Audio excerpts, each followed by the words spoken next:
everybody to the first Biostats seminar of 2014. And we're really, really fortunate to have one of our own back spending a little time with us here, Professor Jennifer Clarke, who's now at the University of Nebraska-Lincoln in the Food Science and Technology Department, as well as the Department of Statistics. So as you all know, that she and her husband Bertrand left here, and he took the chair position in statistics, and she's over there as well now, working away on the kinds of things that we're going to hear about. So all of you, I'm sure, are familiar with her from her time here. As a quick overview, so she's got her statistics background really traces back to time at Carnegie Mellon, where she did her master's degree and then went on to Penn State, worked with C.R. Rao as, for her doctoral work, and then spent some time at Duke, working with Mike West and the group in genomics over there. She and the family were in Vancouver for a number of years, and then they came to Miami. It's a real treat to have her back, and she's going to speak to us today about some current perspectives on big data and prediction. Okay. Thank you, Jennifer. All right. Thank you, everyone. Exactly. So thank you very much for inviting me to speak. It's great to be back. It's great to see everybody. It's really phenomenal, especially in January. It's really nice to be back. I left Lincoln, and whenever it's above 0 Celsius, everybody starts talking about it's spring and it's warm and comfortable outside, balmy, spring-like. So it's nice to be back in Miami now. Okay, so the way I organized this talk and the abstract was, first I wanted to talk about big data, because that's part of my role at the university is big data. What are the challenges that come with big data? The whole 21st century information age. So I'll talk a bit about that. I'll talk a bit about how universities can sort of meet the challenges of big data. And then I want to spend the second half talking about statistics, talk about statistical prediction and why prediction is important, and how we can sort of conceptualize inference problems in different classes, and then that helps us to determine how we approach problems and what methods we use and what prediction can tell us. Okay, so let me start with thanking everybody. Very nice. Very happy to be here. It's great to be back, even briefly. And I think I'm back again the end of February. Just like Miami's the gift that keeps on giving. I just keep coming back. Okay, so let me start with Nebraska, which I think most of you know where it is, even though you've probably never been there. You've probably flown over it like a zillion times, but never actually been there. So here's the U.S. Here we are, down here. Here's Nebraska. It's literally like right in the center of the country. And I put a little mark where Lincoln is. It's in the southeast corner. It's known for beef and corn. Actually, Nebraska is the 43rd most populated state. Okay, so in the whole state, there's 1.87 million people, to give you a scale. So if you look at the population, this is what population looks like. Okay, so Lincoln, which is the state capital, Omaha, which is the biggest city, right? And then farmland, right? Lots of farm and natural resources, okay, is the rest of the state. So Nebraska is the second largest producer of ethanol and cattle on feed, which means cattle for food production. Third largest producer of corn. Of the top 10 companies in the U.S. who sell food and produce food, here's the McDonald's ad that they made in a cornfield. So of the largest beef and poultry companies in the U.S., the top 10 are all in Nebraska. All right? And they love their beef. Beef, and more beef. Okay. So Lincoln's the state capital, right? And it's located in the southeast corner. It's the second largest city after Omaha. Omaha's about 45 minutes away, so it's a close, just get on I-80 and drive. It's easy to get to. Lincoln has about 260,000 people. Omaha has about 500,000. Okay, so Omaha's considerably larger. And in 2013, the Gallup poll decided that Lincoln was the happiest and healthiest city in the US. Having moved there and lived there, I agree. I think it's fabulous. Okay. So the university, so let's talk a bit about the university. The university at Lincoln, it's the public land-grant research university and the flagship university of the Nebraska system. It was founded in 1869, which is just 2 years after the state was founded. It has 2 campuses. So there's the East Campus, which is where I have my office. In food science, this is the dairy store. I'm actually in the same building as the dairy store. Yes! So I get lots of coffee and ice cream and all kinds of good stuff. And then there's City Campus. So East Campus has all the agricultural natural resources. So ag and horticulture, animal sciences, plant sciences, nutrition, statistics, food science. And City Campus is basically everybody else. So arts and science, engineering, all the other colleges are on City Campus. And these 2 are 10 minutes apart. I've like optimized the drive between the 2 campuses. Literally it's 10 minutes. It enrolls about 20,000 undergraduates, about 5,000 graduates, about 1,600 regular faculty. Okay. And it's, you know, one of the top 50 research universities in the country, and it gets lots of money for funding, but who cares about all that part? What we really care about in Nebraska is football, and more football. Okay, so here's Memorial Stadium. It's literally on city campus. Right? So when you're walking to class, you pass it, it holds 105,000 people. Right? So when you have a football weekend and all your fans show up with their cornhead hats on, Lincoln's actually bigger than Omaha on a football Saturday, right? So you can sit by the stadium, you know, and you can just watch people just stream in. It's just like a stream of people wearing red and white from every direction. Just it's like a huge black hole of football that everybody comes to. And if you've never been to a game, it's one of those things you really need to do. It's absolutely fascinating. I've been to 2 games so far, and every game I think I really should have been a sociologist. This is just absolutely fascinating. It's just the diversity of people. It's just really an experience. You got to do it. So it's great and a lot of fun. Okay. So what I want to talk about what is my role at UNL, and I'll get to that. So first, what I want to do is talk a little bit about big data because it's relevant to what I'm doing. So everybody in the division, and probably everybody in this room knows this, that the way in which we analyze and process and store and interact with data is rapidly changing, and it's changed dramatically over the last 30 to 40 years. Okay? And you can see this really clearly if you look at the ways in which we store data, right? So some of you may not even recognize some of these formats. I'm most embarrassed to be like, hey, that's an 8-track. Okay. You know, these are the way we thought about data, right? And we stored information, and we, you know, 8 tracks for music and VHS and 5-inch floppies, right? That's how we dealt with data. Now, you know, it's MP3s and it's Blu-rays and it's 2 terabyte, you know, jump drives that you can just, you know, mail to your collaborators. So the scale has totally changed, right? And our interactions with data and accessibility of data has changed dramatically, right? So we've seen substantial advances in quality as well as in volume. And we're going to see, you know, this is impacting societies, impacting research and industry and academics sort of pretty much across the board. So here's a poster from IBM that shows how they think about big data. And I've met with IBM several times. I don't always agree with what they do, but I never accuse them of being stupid. And they've put a tremendous amount of resources into understanding big data and providing services for big data. Okay? So the way they sort of have this paradigm of thinking about it is that you have these 4 V's of big data, right? So you have volume, which is literally just the scale of data.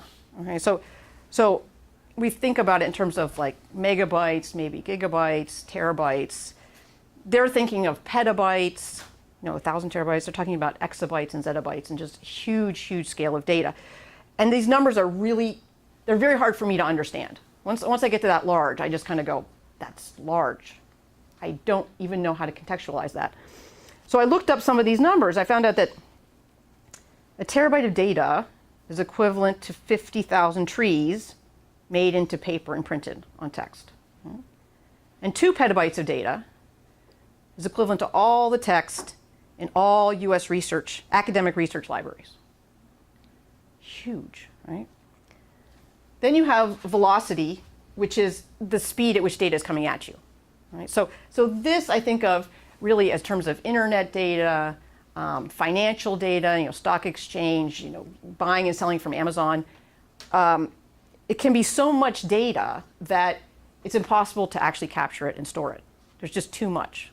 So for example, in Lincoln, there's a transportation center, and they have cameras at almost every intersection in Lincoln, and they monitor all the traffic for safety purposes, and they also have cameras at every train crossing and everything. It's a huge amount of data. It's just constantly collecting video, and you can't realistically capture all of that and store it and then try to analyze it. It's too much data. So this is more like streaming stuff where you might capture a little window of it, but you're not actually going to collect all the data and then try to analyze it. It's just too large. You have variety, all the different types of data. So as biostatisticians and statisticians, we see this all the time. You have video, you have images, and then you have categorical data, and then you have clinical data, and then you have other continuous predictors, and you might have genetic, all the different data of different formats to deal with. And then there's veracity, or how good is your data. Right? So think garbage in, garbage out. Right? And then what do you do if you don't know whether your data is garbage or gold? You're like, so all this uncertainty about the data that you have. Not that you don't have enough data, but you have too much data and you don't know what's valid and what's not. Okay? So people across the campus always ask me this dreaded question, what is big data?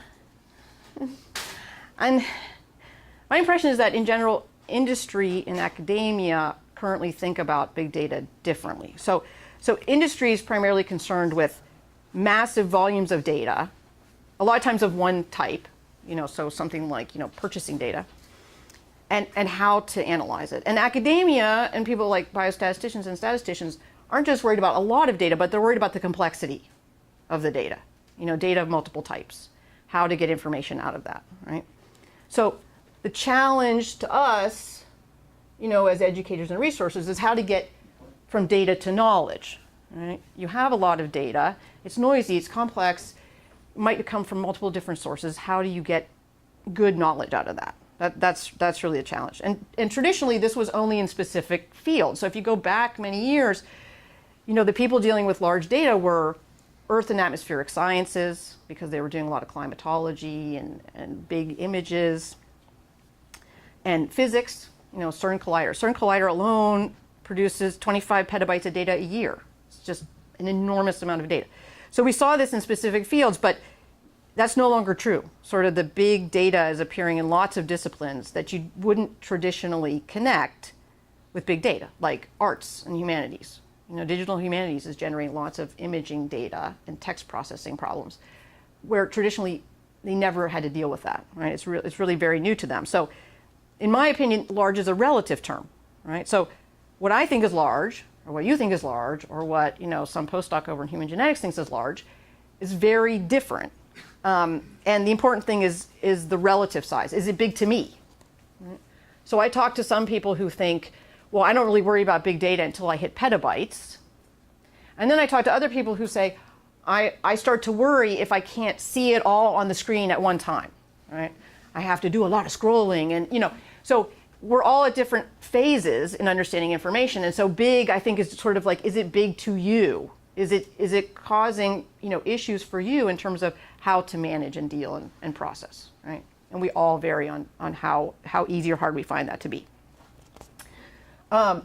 So all these researchers across the disciplines are suddenly realizing, oh my gosh, it's kind of easy to collect a lot of data, which used to be an issue, just getting data. Now it's kind of easy to collect a lot of data, but it's hard to find answers to the interesting problems, right? So most of the faculty members that I deal with and run into aren't trained to handle complex data. And for many years, they didn't see computer science or statistics or biostats particularly relevant. It was kind of something that, okay, I have to go to the biostatistician to get some little blurb for my proposal, but it's really not important to the overall mission. Now, yes, it is, right? So they're not really prepared to analyze the data. even if they think they are, generally not. And so now we have to collaborate, right? We're being forced, and researchers are being forced to do collaborations with people in information sciences, which is biostatisticians and mathematicians and computer scientists and electrical engineers, right? They have to reach out to other fields. And as many of us have discovered, and sometimes the hard way, is that people who work in these fields, like all of us and me, we vary in terms of our expertise and our experience and how we collaborate, right? So the term bioinformatician is a great example of this, right? So here's bioinformatics. It's like a massive ball of people with different expertise, and it's got so many dimensions that, it's difficult for faculty to figure out who's the appropriate person to work with, right? Because, you say, if somebody says, I'm a bioinformatician, then you go, well, what? Does that mean that you work on coding sequences, or you work on DNA structure, or you work on transcription, are you doing protein, or translation? I mean, what aspect are you working on? And people in the field could be in any one of these areas, and their interest and expertise may not overlap with yours. And then, of course, if they're faculty, like most of us, they have their own research interests, right? And so whether your problem is interesting to them, maybe how relevant it is to their research area. So there's all these challenges of sort of collaboration and finding the right people to work with. But the demand for skills is going up, right? So over time, we need more and more people with skills to deal with information. And that's a challenge to higher education, right? That's a challenge to universities. Because traditionally, higher education has been designed to train very field-specific specialists. So you'd pick an area to work in, and then you would finish your PhD, and you would go on to do your postdoc or your faculty job, and you would keep working in that area, and you would make a name for yourself, and you become known in that area. And then you keep working in that area, and pretty soon you're like, you have this little box of very specialized expertise where you may be a recognized expert, but your knowledge base is narrow, right? And so how do we change that? There's lots of now students and faculty who are interested in tackling difficult problems that require cross-disciplinary skills. How do we train individuals to do that? So for universities, this is linked to how they organize their undergraduate education. And this is a challenge for the liberal arts in particular, because they're seeing the wave of digital and information, and their students traditionally aren't familiar with those areas, right? They're not quantitatively oriented. And so the question is, how do they redesign their curriculum to give the students the skills that they need, right? And of course, universities are under more and more pressure to demonstrate that they're relevant, that there's some return on investment. And I kind of hate to even say that in this talk. I kind of go, I say that and I go,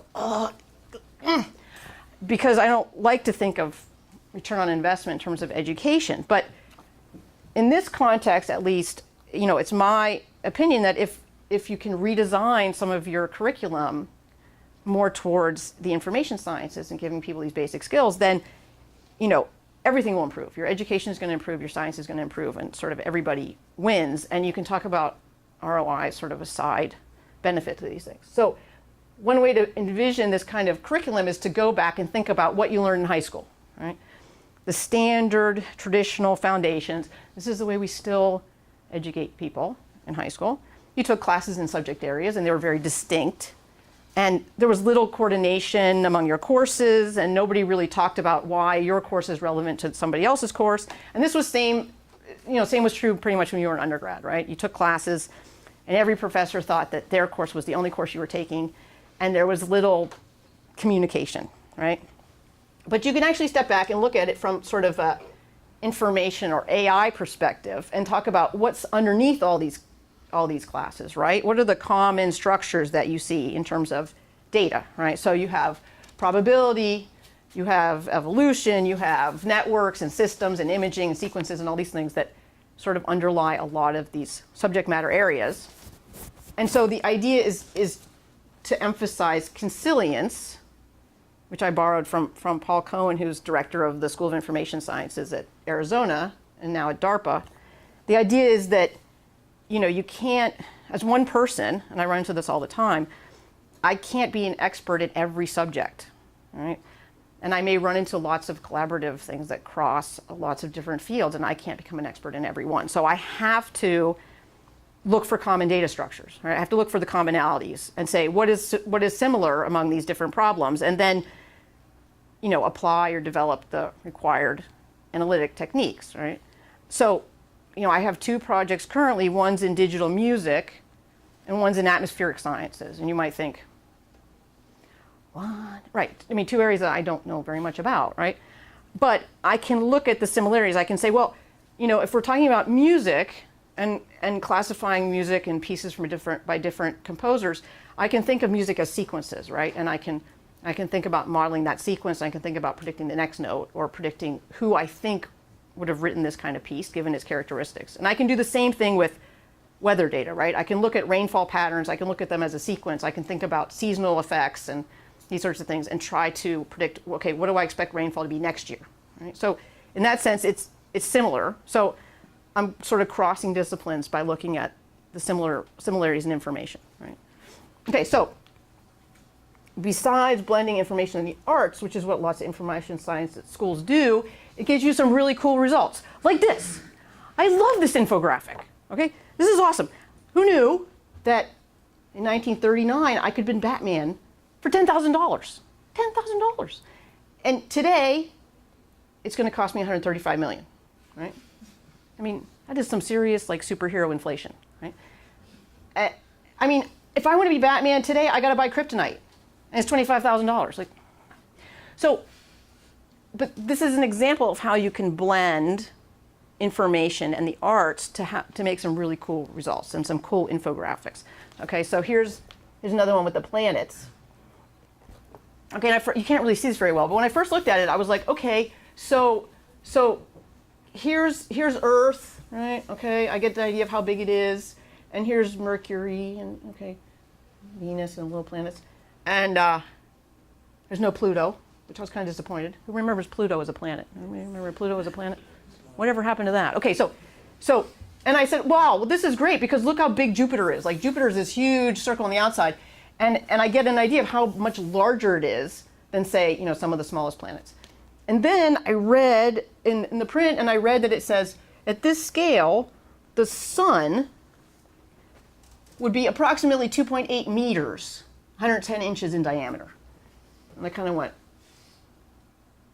phew, okay, that's actually very useful information. It gives me some scale in terms of understanding how large planets are, right? And I thought, yeah, okay, the sun is now going to be 2.8 meters wide. Yeah, and we wonder why Miami is so hot. Because, the sun, people, right? So it's a way of transmitting information that is easily accessible to people. And that's important. Okay. So what do I do? Okay, so part of I actually have 3.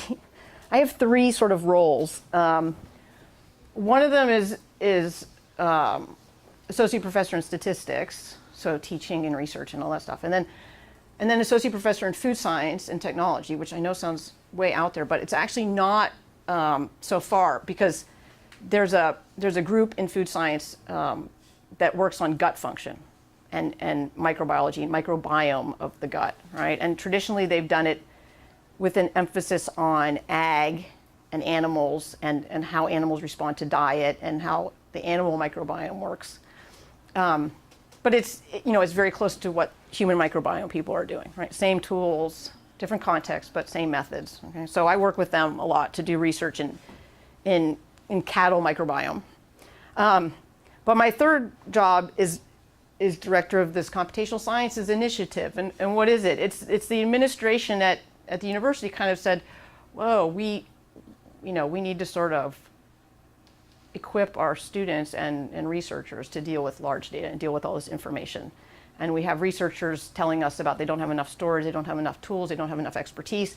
And we have students saying, I really want to learn about this kind of stuff. I've heard the term bioinformatics, but I don't really understand what it is. And I see that kind of stuff in publications, and I see cool graphics, but I don't really know how to do that kind of stuff, right?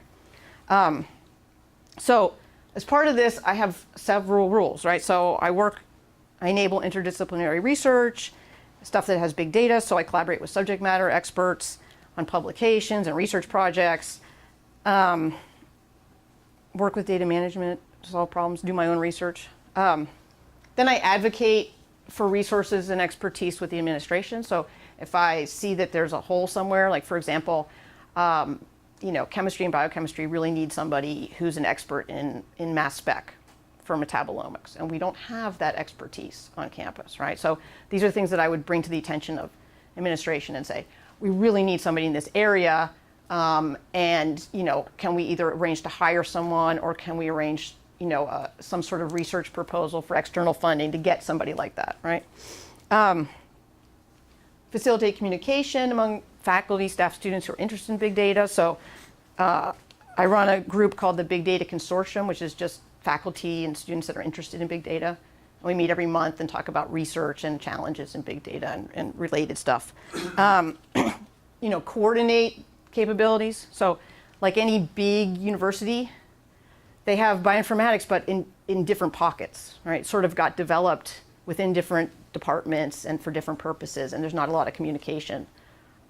So sort of organize those so that the faculty knows what resources that we have and what we don't have, and then if we don't have something, where to get it, right? So for example, there's people doing a lot of sequencing, and there's not big sequencing capability at UNL. It's at the medical school, right? So I'll tell people, look, if you want to do sequencing in virology, send your samples to the medical school, right? And get them sequenced, and then, just bring the data back and we can deal with the data, just knowing stuff like that.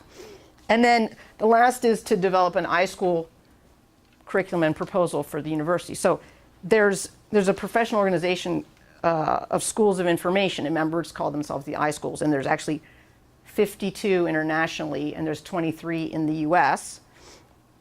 And I would like to see an iSchool at UNL, right? So I'm working with some of the administration to put together a curriculum and a proposal to start an iSchool at UNL. So we'll see how that goes. Okay, now I get to forget about the administrative side. Whew. All right, so let me move on to the statistical part. So what I want to talk about is statistical prediction. What time is it? How am I doing on time? Halfway. Okay, so I'll talk about statistical prediction, and I'll talk about application to the Cosmos project, and I'll explain what that is in a minute. Okay, so why am I even thinking about prediction? Why is that important? So I wanted to share with you this quote from Seymour Geisser's book on prediction from 1993. So Geisser he died in 2004. He was a professor of statistics and founder of the School of Statistics at the University of Minnesota. And over the course of his career, he went from being a frequentist, he did his PhD with hoteling and multivariate statistics, to being Bayesian, and has some prominent Bayesian students, and then to become a predictivist, so very concerned with prediction. So his quote is that prediction was the earliest and more prevalent form of statistical inference. The emphasis changed during the beginning of the 20th century when the mathematical foundations of modern statistics emerged. Important issues such as sampling from well-defined statistical models and clarification between statistics and parameters began to dominate the attention of statisticians. This resulted in a major shift of emphasis to parametric estimation and testing. Okay, so one of the intents of his book was, he writes, the principal intent is to revive the primary purpose of statistical endeavor, namely inferring about reasonable values not observed based on values that were observed. Okay, so that's all we're talking about in terms of prediction, right? Is if you understand the data you have, you should be able to predict data that you have not yet seen, okay, that come from the same process, right? So if you want to think about prediction, okay, we can assume that the data we observe is generated from a model, or what we call a data generator, right? Okay, so what are the issues that impact your ability to predict, right? So you can think of model uncertainty, right? Don't know what the model is. Or model misspecification, where you think you know what the model is, but you're wrong. And model accessibility, right? So as biostatisticians, we're all familiar with model uncertainty, model misspecification, because it happens to us all the time. But model accessibility is a little bit different. So it's a way to classify inference problems, right? So Bernardo and Smith wrote a book in 2000 on Bayesian statistics, and they proposed this structure for inference problems, right? So there's three classes, right, of increasing difficulty. There's M closed, which is sort of the simplest and most paradigmatic. Then there's M-complete, which is kind of in the middle. Okay, you're starting to stretch the bounds of traditional stat and models. And then M-open, all right? And I'll discuss each one of these, and I'll explain why it leads to different inference methods. Okay, so M-closed. So M-closed is sort of your canonical case, right? It covers the inference problems that define classical statistics. Sort of what you're learning in graduate school or learned in graduate school. Things that are amenable to theory and asymptotics. So your true model exists, and you can express it in a nice form, and it's sort of, at least the class of model is known to you. So it's a model that you're considering when you're looking at the data. Okay? So it's not the case where there's a known model, but you're not even looking at it. You haven't even thought about it. It's way out there, and you'll never get it. It's where the true model is actually in the class of models that you're considering, right? And so we write it like this, right? We have the response, y, that depends on some explanatory variables, x, and believes to have some density, which is some probability distribution, right? So it behaves in a certain way. And it has some parameters, theta, explanatory variable x, right? And so usually as a frequentist, you would say, okay, I have the model, I have enough data, I can set up a model for this density and try to explain what's going on, right? And I can estimate the parameters in the model. So you can think of this as, think of a standard linear regression model where you know the explanatory variables, you have your response y, and your job is to estimate the betas, right? Estimate the parameters in the model that go in the regression model, right? You know the form of the model, you know it works reasonably well, and all your job is to basically find the parameters, right? And the Bayesian, if you're looking at it from a Bayesian standpoint, you can assign a prior to the parameter space, and you can do a hyperprior on the parameters for theta, and you can build this structure. Okay, it's very basic, and we all know this. And selecting the model and selecting a predictor are basically the same thing. You have the model; it works for the data, and you use the models to do prediction. Yeah. Everybody's familiar with that case. All right. So next is M-complete. You have a true model. You think there's a true model, but you can't figure out how to express it sort of in a nice mathematical form, right? So think of functions that you can almost get at, or you can't. They just never converge. There's something generating the data. It's some sort of model, but can't really figure out how to express it, right? And so you can use your standard techniques. You can use your standard modeling, what you would do for the canonical case, but it's only going to work if you can sort of approximate the true model, right? If you can get close to it, right? So you can think of it as, Watson and Crick had the famous model for DNA, the double helix structure, and they had, sort of balls and sticks. That was their famous model for DNA. And it's a good, very good model, very useful model. It's an approximation of the actual structure, right? It's not a perfect model of the structure, but it's useful, right? And it does a fairly good job of approximating what DNA structure looks like. However, you're going to have more problems when you think of bench to bedside problems, where you're doing research with somebody in the lab, they're doing cell studies, they find that cells respond in a certain way to treatment, and then they go, okay, I want to take this process and I want to see what happens in people, what happens in real patients, right? And a lot of us find that what we learned in cell lines doesn't translate directly into what's going to happen in people, right? That's a huge leap to go from in the laboratory to in patient samples, okay? So in the lab, you can come up with models that work fairly well, but they're really only trying to approximate the actual biological process, and that process may be different in humans versus cell lines, okay? So whether you can actually get to what happens in people with those models is questionable, right?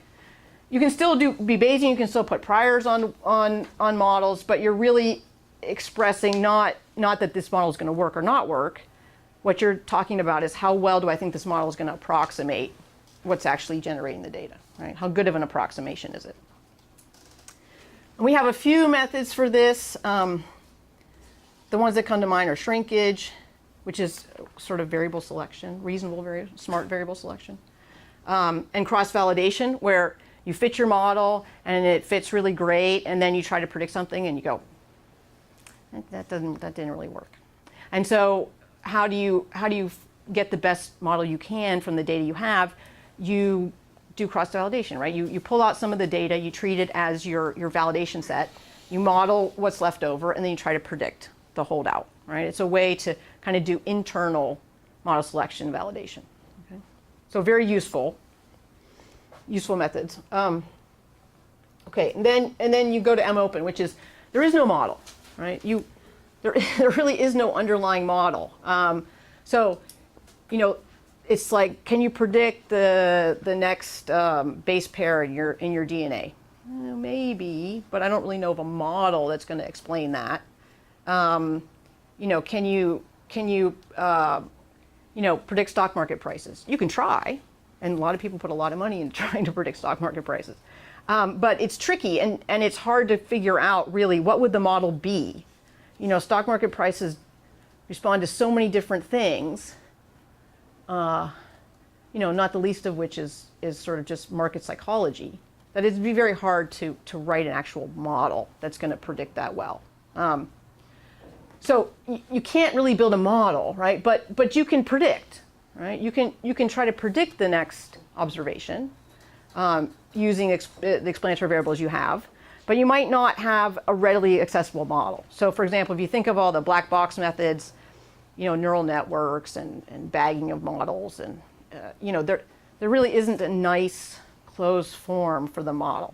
You can use those techniques to get good prediction, but then the question is, you get good prediction, then you have to go, okay, but how am I predicting, and what does that tell me about the data, right? Because there's not a nice accessible model structure.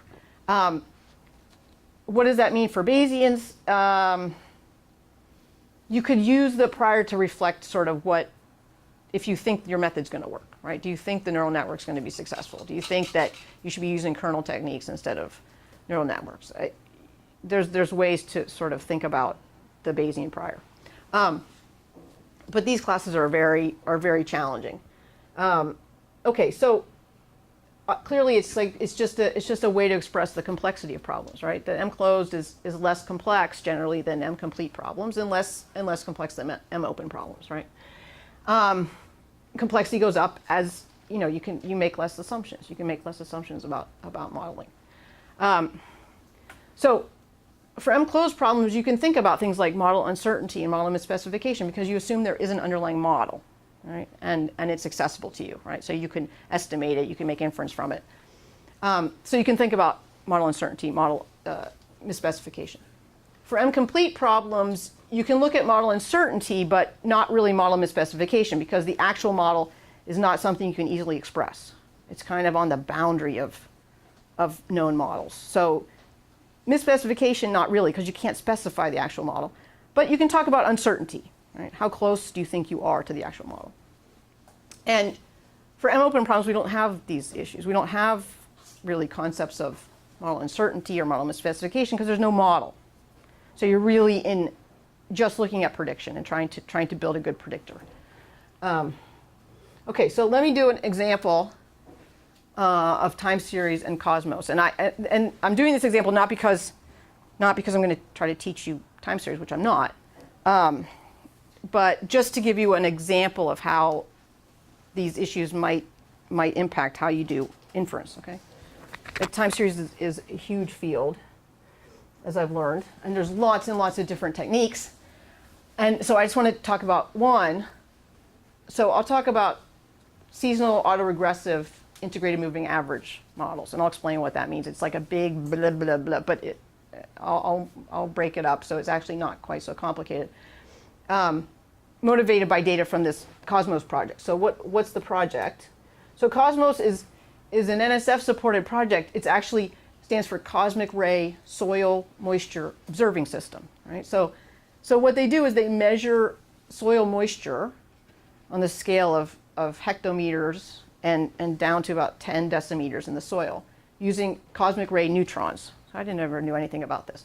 So it turns out that the intensity of neutrons is inversely correlated with soil water content and any water that's above ground level. So you can set up a sensor to measure neutron levels, and because of its relationship with soil water and water above ground, you can try to infer water levels, right? Which is really the goal of this, is to infer how much water is in the soil.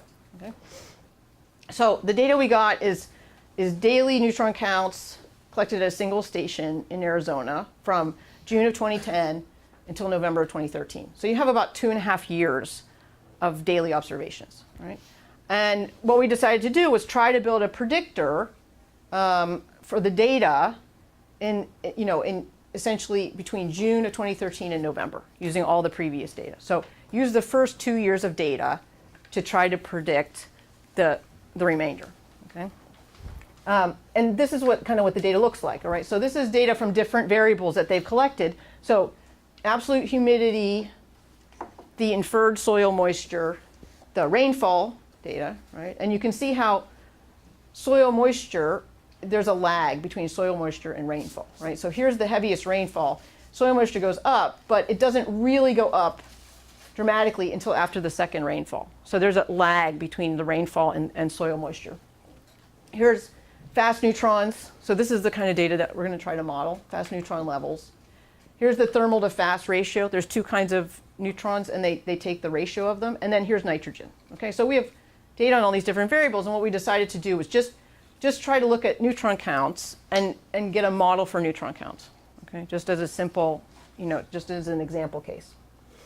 Okay, so how do we start? Well, first you got to figure out what class of inference problems are you in, right? If you're lucky, it's an M-closed problem, and you can just find a nice model, and it will predict rainfall, and you're good to go. You can use all your standard methods. All right, so the first thing we did was just try something simple, like deconvolution. Basically, what deconvolution is you just break your time series into a seasonal component, a trend, is rainfall going up or going down, and then an average rainfall level, and then noise. So it's a very basic model for time series, right? And we tried that, and we tried different methods for deconvolution, and it was like terrible. It was awful. I was like, that's really not going to work. Okay, so we need something much more sophisticated. So we decided to take it as an M-complete problem and say, okay, let's try fitting a SARIMA model. So what's a SARIMA model? Okay, so what you do is you have I'm just going to cover this very quickly. So like those of you who aren't statisticians or mathematicians can kind of do like law for the next 5 minutes, and I'll get back to you. So you have your backshift operator, which you use to reflect dependence on the previous time point, right? These are all time series. So the key is modeling the dependence in the data, right?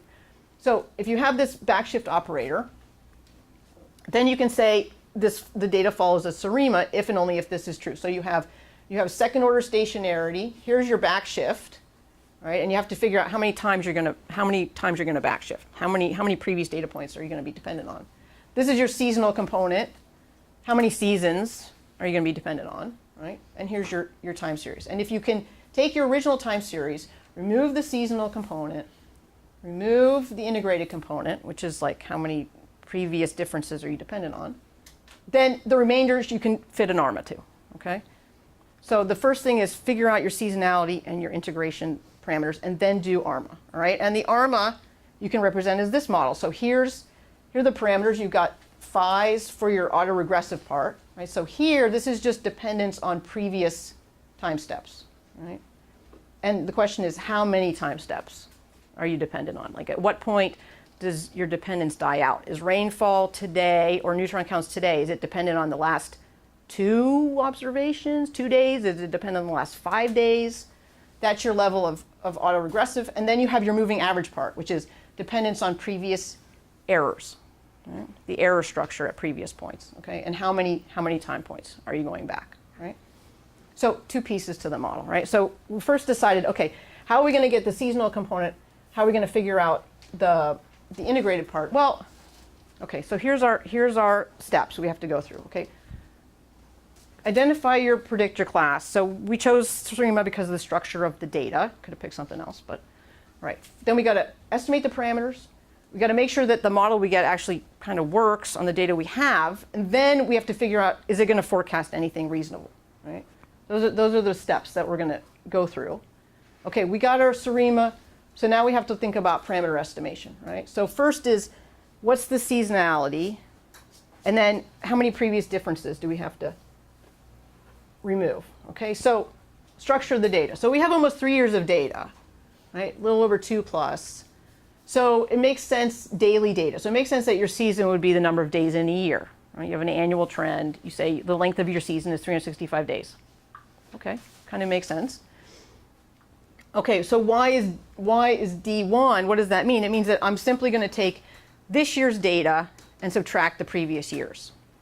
Okay, 1 year. I only have 2.5 years of data, so I can't subtract the previous year and the year before that and the year before that because I don't have enough data. So it's like, well, I only really have 2 years of complete data, so I'll just take the last full year and subtract the previous year. One step, 1 year. Okay. Okay, and then once I did that, I have these differences. I have a year of differences between 2012 and 2011. Then I can think of subtracting the previous difference from the difference I have now. Okay, so that's what we did. Just one step. I don't want to make it too complicated, right? And then what do you do? Well, what's left over should be an ARMA, right? It should be accessible by an ARMA model. Okay, so look at the autocorrelation function and the partial autocorrelation function, right? So if you haven't had any time series, that's fine.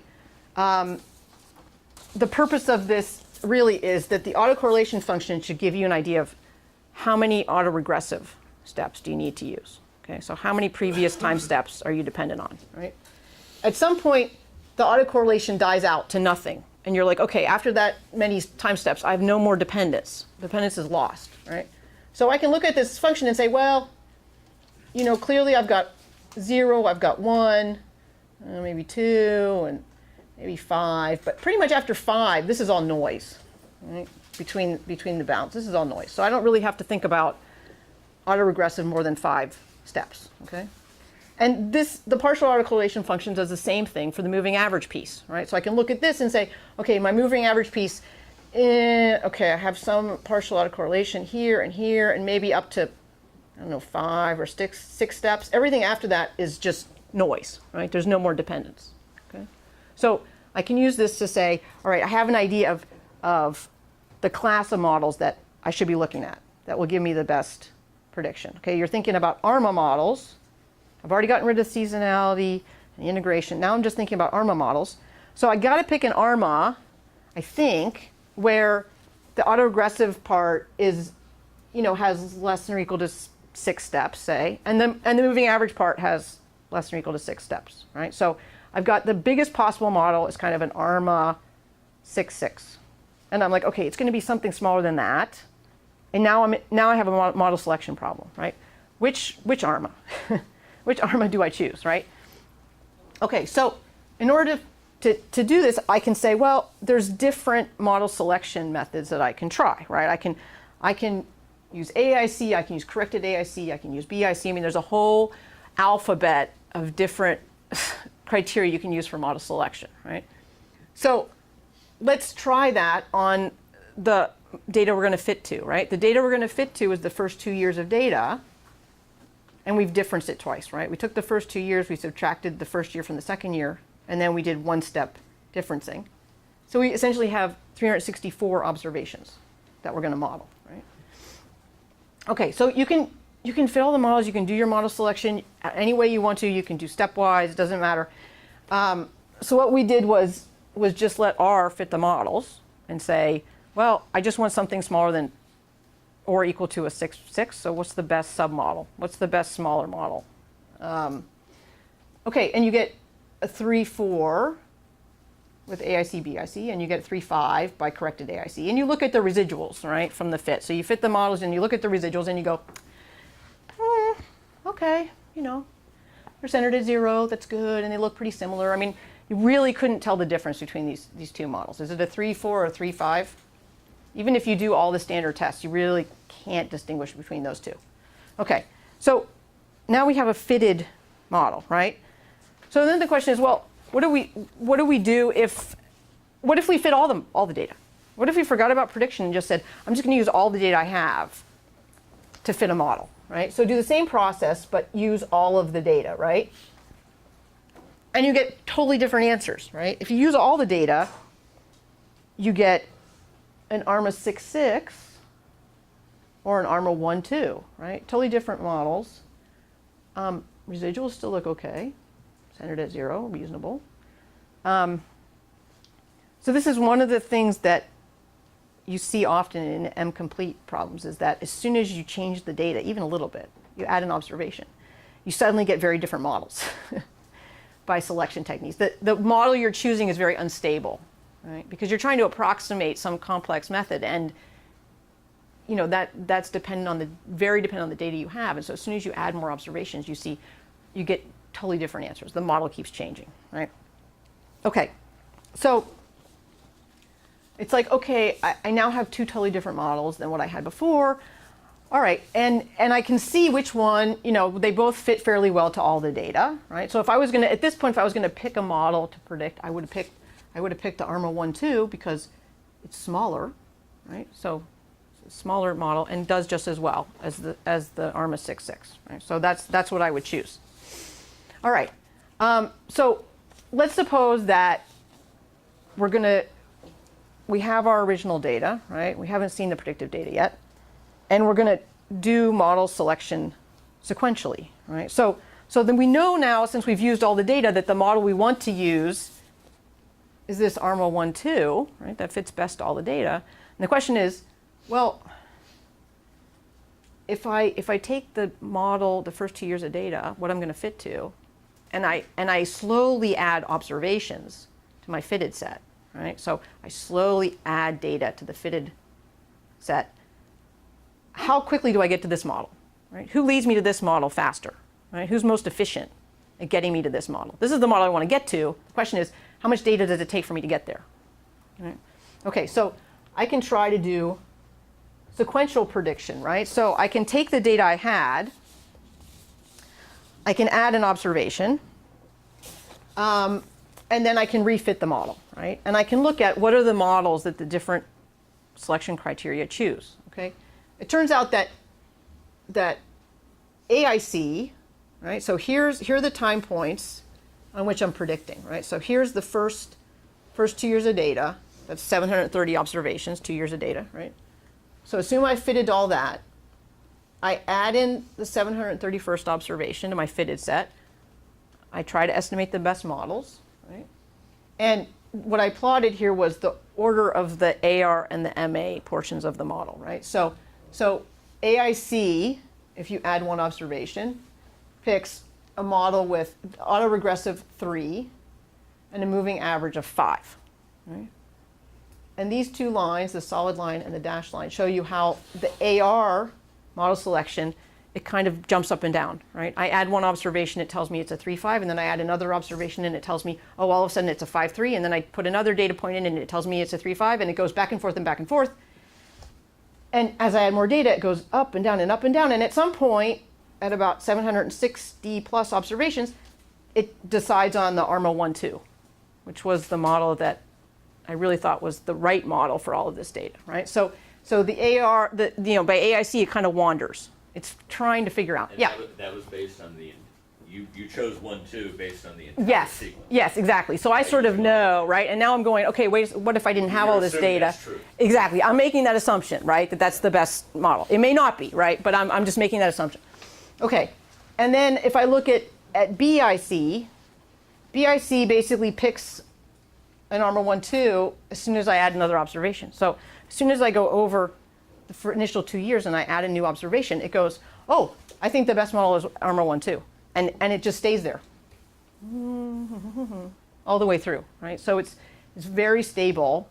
It finds that model almost immediately as I start adding data. It just says, oh, I think ARMA 1-2 is best, and it just stays there. It's very stable. So it's interesting. Jennifer, Yeah. You start with the 3-5 Yeah. in the first 2 years, right? Yeah. Okay, just that. Yeah. Wasn't Bic the one that chose 1-2 though also? Yes, it did choose the 1-2. Right, exactly. So the point is not that the model, not that the ARMA 1-2 is the best model, because it's probably not, right? I mean, it's an M-complete problem, so you don't really have the best model. But just that these model selection techniques behave in different ways. And it's hard to sort of see what they're doing unless you start looking at data, sort of adding it sequentially and thinking about prediction, right? Then you see how these different techniques actually work. And it could be that if we had 2 more years of data or 5 more years of data, and we did these kind of methods, we get a completely different model, right? I mean, there's nothing that says that the ARMA 1-2 is the best model. It's just that the idea that depending on which criteria you pick, you can get different behaviors and different behaviors in sequential contexts. Yeah. So, obviously your choice of it seems to me like your delineation between complete, open, and closed sort of depends on your data Yeah. set as well. Oh yeah, it definitely does. Because the first thing I Right. saw is there some data that's totally different from what you collected that would explain the fact that your model jumped. Right, exactly, right. You're absolutely right. It depends on, Like, you don't was know there a that. flood, Yeah. the dam broke and flooded Exactly, the whole area. exactly. And changed the And then it was just water from then on. Right, and you don't know those things. It could be that if I went back with this data and say I took a totally different approach, I said, look, okay, I'm going to do, I get the idea of a time series, but we've collected all these other variables, right? We have information on, humidity and nitrogen levels and all this stuff.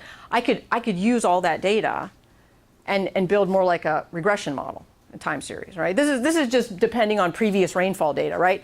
It's like, yeah, but there's other things that impact rainfall, and we're not using it, right? So we could redefine the model class, redefine the data we have by deciding to use all the other variables, and see if, hey, maybe it is an M-closed problem, right? Maybe if we have the right data and the right explanatory variables, it becomes an M-closed problem, and life is easy, right? Or it could be that we use all that and then we go, M-open, like nothing is working and it's not stabilizing, that these kind of methods and model selection, they just keep picking different models.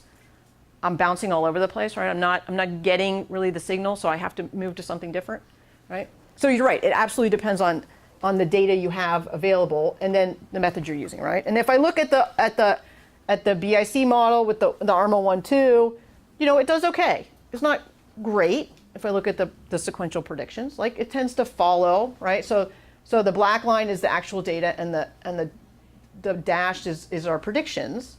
And it generally follows. And if I look at the predictive bounds, right, if I take a predictive interval, I kind of want to see that the data falls in the interval. And yeah, it kind of does, generally speaking, all right? So the model's not doing bad, right? It's doing okay. Clearly it's not the correct model, right? Okay, clearly it's an approximation of something, but it behaves okay, right? All right. So the thing is just to think about accessibility and think about the implications it has in terms of analysis, and that when you do sequential prediction, you see behaviors that are interesting that you otherwise wouldn't see. Time series can be fun. I kind of liked it. Right? Time series can be interesting, not just so boring. It can be actually useful. Yay! So I just wanted to finish by thanking people. So Trenton Franz is from the School of Natural Resources. He's the one who gave us the Cosmos data, and of course I worked with Bertrand in coming up with predictive things and this whole predictive paradigm. Brian Larkins is the Associate Vice Chancellor for Life Sciences at UNL. And he and Paul Cohen, who's an AI person now at DARPA, they've been very helpful in terms of discussions about information sciences and an iSchool. So I wanted to thank them for their contributions. Okay, that's it.